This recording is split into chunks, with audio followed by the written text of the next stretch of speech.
అందువల్ల దేవునికి స్తోత్రం చెప్తాం. హల్లెలూయా. బైబిల్ అంటుంది మీరు దాస్యం అనేటువంటి కాడి క్రింద చిక్కుకొనకుడి అని రాయబడుతుంది. విలాపవాక్యాల గ్రంథంలోకి వెళుతూ ఉంటే అష్షూరీలు అమ్మోరీలు పొట్టకూటి కొరకే, దేని కొరకంటే పొట్టకూటి కొరకే వారు ఏమైపోతున్నారంటే బానిసలుగా బ్రతుకుతున్నారంట.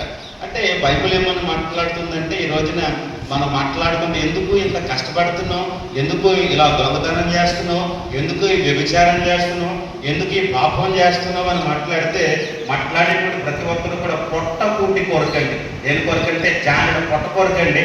ఈ రోజున పొట్ట కొరకు బ్రతికేటువంటి వారు పాపం చేసి బ్రతకని అవసరం లేదు, పాపం చేసి జీవించిన అవసరం లేదు, పాపం చేసి వారు బ్రతకని అవసరం లేదు. ఈ రోజున చాలా మంది తెలియక అలాగనే చేస్తున్నారు. తెలియడం కొరకే దైవ సేవకులుగా మమ్మల్ని ఏర్పాటు చేసుకున్నారు.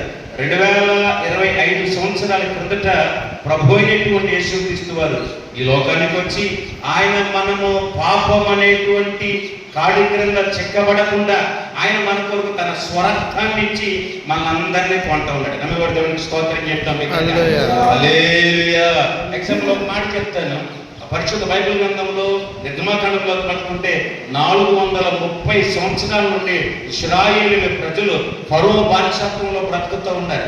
దేవాది దేవుడు అనేటువంటి యెహోవా దేవుడికి వారు మొరపెడతా ఉన్నారు. దేవాది దేవుడు అనేటువంటి యెహోవా దేవుడి గురించి వారు ప్రార్థనలు యాచనలు చేస్తూ ఉంటే ఎన్నో సంవత్సరాల నుంచి వారు బాధలు పడుతూ ఉన్నారు. కొట్టిన దిక్కు లేకుండా, చంపిన దిక్కు లేకుండా ఆ ఫరో బానిసత్వంలో బ్రతుకుతున్నటువంటి ఇశ్రాయేలీయుల ప్రజలకు విముక్తిని కలిగించడం కొరకు, స్వాతంత్రం ఇచ్చడం కొరకు ఇదిగో గొప్ప అభిషక్తుడైనటువంటి మోషేను నాయకుడిగా నడిపించి ఇదిగో ఆ ఐగుప్తు ప్రాంతం నుండి దేవాది దేవుడైనటువంటి యెహోవా దేవుడు ఇశ్రాయేలు ప్రజలను ఇదిగో స్వాతంత్రం ఇచ్చేటువంటి కానాను దేశానికి తీసుకుని వెళ్తా ఉన్నాడు. గట్టిగా దగ్గరగా చెప్పండి కొడుతూ ప్రభు నామమున మహిమపరుస్తున్నాం. దేవునికి స్తోత్రం చెప్తాం.